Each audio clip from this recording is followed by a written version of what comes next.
Olá, essa apresentação, a montagem como princípio quadrinístico, faz parte das 8ª Jornadas Internacionais de Histórias em Quadrinhos, organizado pela Escola de Comunicação e Arte da Universidade de São Paulo, que ocorreu em 2024. Eu sou Caetano Galindo Borges, doutorando em Artes pelo Programa de Pós-Graduação em Artes da UFMG e sou orientado pelo professor Amir Brito Cador. Essa pesquisa nasce de perceber que o processo de montagem é central na produção e leitura de histórias em quadrinhos e que existe uma ausência de uma teoria de montagem própria para essa linguagem. Então, a partir disso, eu comecei uma investigação identificando no que se entende por montagem em outras mídias o que pode ser aproveitado dentro das histórias em quadrinhos para com isso a gente começar a pensar o que pode ser entendido como uma montagem quadrinística, né, uma montagem para quadrinhos. Então, para pensarmos nessa questão da montagem de quadrinhos, eu precisei, como afirmei, fazer uma montagem de montagens. Ou seja, o que eu vou apresentar aqui é uma compilação de ideias, né, do conceito de montagens retiradas de literatura, de artes plásticas, de cinema, né, que nos permitam aplicar isso para as histórias em quadrinho e ver se com isso a gente consegue um início, né, de uma teoria de montagem para quadrinhos. Né? Então, antes de mais nada, eu acho que a importância disso acontece porque os quadrinhos são fundamentados, né, na montagem. É impossível fazer uma leitura de quadrinhos sem que você passe por um processo de montagem, de conjugação de elementos.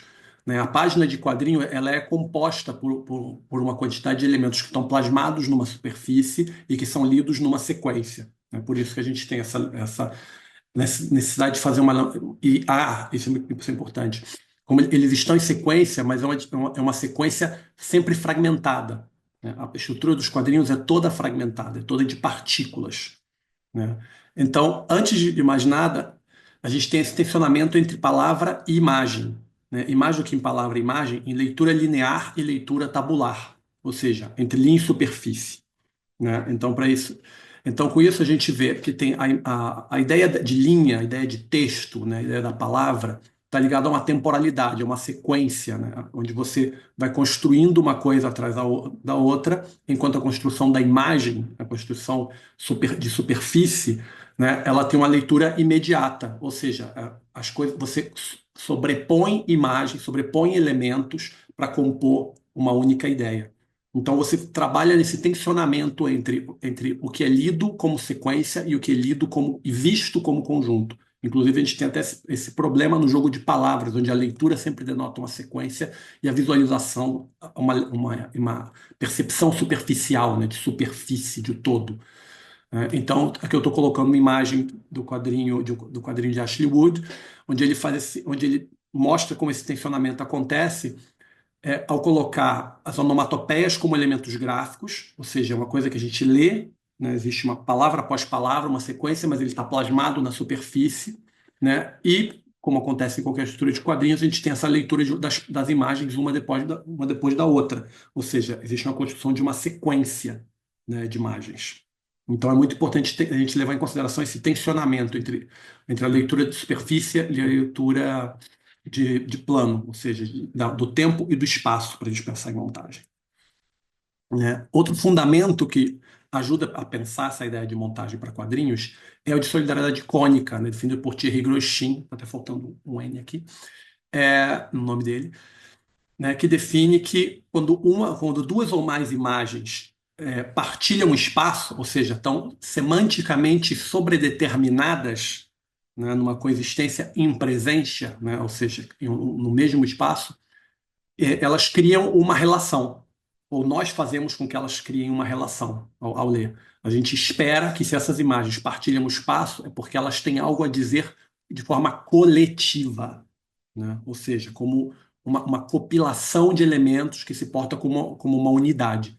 E aí entra a questão da montagem espacializada, que a gente olha para a página, né, e a gente vê a página antes de mais nada. Antes até de fazer essa leitura dos fragmentos, a gente vê a página dupla. A gente pode ver nesse exemplo do Cabeça de Capivara do Ota, né, onde a gente tem essa sequência de quadros, que são closes na boca do protagonista, quadros vazios e quadros com elementos de texto, mas a gente tem essa figura desse homem capivara, né, que salta à frente desses quadros, que é uma das primeiras coisas que a gente vê quando bate o olho na página, né, que está fazendo uma leitura de superfície antes da leitura da sequência, e que se sobrepõe e interpõe essa leitura de sequência. Ou seja, a gente tem uma montagem que fica tensionada entre a montagem sequência, né, que a gente tem os quadros um a um e os intervalos dos quadros negros do texto, e essa montagem espacializada, né, da figura, que ela faz parte dessa sequência de quadros, mas ela está à frente desse quadro de quadros, né?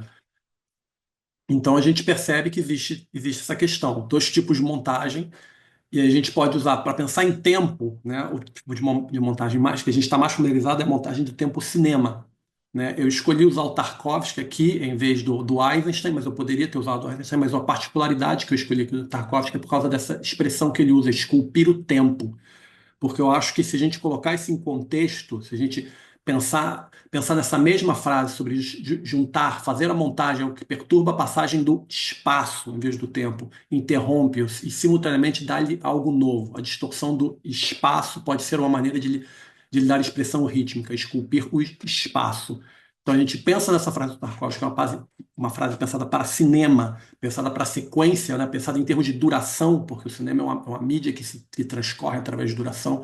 Se a gente espacializa essa frase, ela continua fazendo sim, sentido, né? A gente continua conseguindo pensar tanto numa poética visual, como numa construção, né, plástica, né? Uma comunicação narrativa através dessa escultura do espaço, né? Então, essa frase do Tarkovsky é muito interessante porque ela serve para denotar tempo, mas a gente pode transferir, né, essa dinâmica para a dinâmica espacializada, né? A dinâmica espacializada ela é particularmente relevante por causa da superfície da página, né? E aqui eu estou fazendo um jogo, na verdade, entre dois tipos de montagem. Ou seja, eu estou fazendo uma montagem nesse próprio slide, né? Eu estou colocando uma imagem do Richard Hamilton, né, que é uma colagem, ou seja, o que que é uma colagem? É um monte de elementos que ele reúne para criar, né, uma nova imagem, ou seja, ele está pegando coisas que já existem e recontextualizando, né, colocando essas coisas no outro contexto para trazer um novo significado, né? No caso aqui ele está compondo que seria uma sala tipicamente americana, né, no título do trabalho, né, o que torna as casas de hoje em dia tão diferentes, né? Então você vê como esse uso do espaço, né, e da composição desses elementos permite que você crie novos significados. Acho que é muito importante levar isso em conta quando a gente pensa em quadrinhos. Uma forma que eu acho que facilita esse pensar na superfície da página como uma significação através da composição dos elementos, né, e não simplesmente do sentido dos elementos, é uma ideia de poética visual tirada a partir da poesia concreta, né? Então, para isso, eu estou usando essa frase, esse fragmento da pesquisa de Taryn Bennett, né, que é Comics Poetry, onde ele fala que a poesia não depende de sintaxe nem de associações cronológicas. Então, foi esse paralelo de que na poesia, como nos quadrinhos, existe uma maior ênfase na matéria segmentada, nos arranjos espaciais e nos intervalos do que na prosa. Então, acho que uma questão que às vezes dificulta a gente pensar a montagem, essa montagem espacial nas histórias em quadrinhos, é predominância da prosa no pensamento quadrinístico, né, que termina se relacionando muito, fazendo com que a gente muitas vezes olhe para a montagem cinematográfica, né, em vez de olhar para a montagem tanto poética de poesia, pensando em poesia concreta, né, quanto de artes visuais, né? Então, entender que nessa essa construção dos quadrinhos, ela passa por um jogo, né, que relaciona tempo e espaço. E, portanto, quando a gente pensar em montagem, a gente tem que pensar numa teoria de montagem que conjugue essas duas coisas, né? Que conjugue, como eu disse, justaposição e sobreposição, né? Porque a sobreposição é uma coisa sobre a outra, ou seja, espaço, e justaposição é uma coisa em sequência à outra, né? E essa complexidade, claro, fica, né, como o Fresnel de Helta aqui aponta, fica à mercê, vamos assim dizer, né, da habilidade do quadrinista de propor esse jogo, de propor essas dinâmicas, né? Mas eu acho que é um pouco mais complexo do que isso, né? Porque existe uma questão de legibilidade quando a gente produz uma obra, né, que muitas vezes está à mercê de certos hábitos de leitura, de hábitos do mercado, de expectativas, Então, não se trata só do que o autor pode propor, mas do que ele pode propor dentro das limitações que a obra que ele está produzindo permitem. Ou seja, uma obra como essa que a gente está observando aqui, né, o Triptyque do Quilofert, onde você tem uma leitura em zigue-zague e, ao mesmo tempo, uma leitura em linha, né? Se você olhar, tem uns quadros mais escuros aqui que permitem ser lidos como uma sequência, e o zigue-zague permite uma outra sequência de leitura, né? Ele até faz uma indicação de um ritmo, né? Ele numera, você vê, é um mecanismo muito complexo que ele está propondo, né? E isso acontece dentro do Bapor, que é uma série de investigações dos mecanismos dos quadrinhos, né? Então não é toda obra que pode se permitir funcionar dessa maneira, né? Então, por mais que seja um jogo e que envolva a habilidade do autor de propor esse jogo, isso também envolve o tipo de leitor que ele está procurando e o tipo de acessibilidade, né, que ele está procurando para essa obra. Né? Ou seja, tem certas explorações que quadrinhos já, por esse tensionamento entre linha e superfície, quadrinhos já são uma mídia complexa por si só. Então, o quanto você pode complexificar esse processo também depende do tipo de resultado que você está procurando, do tipo de audiência que você está procurando. Né? E isso, claro, sempre levando em consideração as restrições e limitações materiais, né, dos quadrinhos, porque também não se trata simplesmente do que o autor quer fazer, né, como a gente olha, né, especialmente a teoria de montagem que está muito consolidada, né, dentro do cinema, né, se vocês olharem o trabalho tanto do Eisenstein quanto do Tarkovsky, né, eles estão sempre preocupados com a duração porque o cinema acontece através do filme, né, através de tempo. Então, a página do quadrinho é a superfície onde o quadrinho acontece. Claro, a gente pode pensar quadrinhos em outros suportes, mas de modo geral, o quadrinho acontece através de páginas, de uma sequência de páginas que são viradas, né, que são coletadas, reunidas e que você vai lendo virando páginas. Então, isso termina determinando, né, até onde o que você pode fazer em termos de montagem. Ou seja, você poderia pensar numa montagem espacializada que envolvesse todas as páginas de uma história em quadrinho, e até existem alguns exercícios que fazem isso, mas isso é muito mais difícil de perceber porque a gente não consegue ver todas as páginas ao mesmo tempo. Ela é uma montagem que está espacializada, mas ela está delimitada por um recorte, né? A nossa janela de visão não consegue conceber o espaço total. Então a gente termina fazendo essa leitura através do tempo. Olha só que interessante. A gente tem uma montagem que é espacializada, mas como você precisa ler as páginas, você transforma ela, você temporaliza esse espaço. Então talvez seja um indicativo, né? E talvez por isso eu escolhi essa frase aqui, né, do Cirne, onde ele fala do corte, né? Como o corte gráfico como um agente impulsionador dos quadrinhos, ou seja, que esse processo de fragmentos, né, de organização de fragmentos, é o que define essa operacionalidade semântica estrutural da sua vigência quadrinística, né? Ele chama de processo quadrinístico, justamente por entender que isso é uma dinâmica que você aplica aos quadrinhos, mas que não precisa ser exclusiva, né, dos quadrinhos. Então ele fala de processos quadrinísticos e quadrinizantes, para você pensar um pouco além disso. Né? Então, como disse, isso é um começo de um pensamento, né? Não está tentando chegar aqui a 15 minutos, é muito pouco para fechar um tema tão amplo e denso, né, quanto a uma teoria de montagem exclusiva para quadrinhos, né?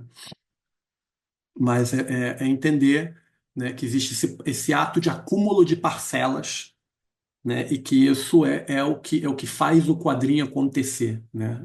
Por mais que se você tente romper isso espacialmente, transformar só numa sequência com um quadro por página, ou se você tente romper com a página e apresente isso num grande cartaz, num mural, numa parede, ou seja, mas você sempre está lidando com os fragmentos. Você pode tentar reduzir, né, essa presença da temporalidade ou da espacialidade na obra, mas ela sempre vai estar acontecendo através do corte. Você vai estar sempre produzindo algum tipo de sequência que tem interrupções e, portanto, sempre tem algum, por menor que seja, alguma parcela de montagem. Né? Então, espero que isso tenha ajudado, né, a gente a começar a pensar sobre esse assunto, né, para ver se mais adiante se chega num resultado mais denso, não só por minha parte, mas por todos vocês que assistiram, que tenham achado interessante, tenham se sentido instigados.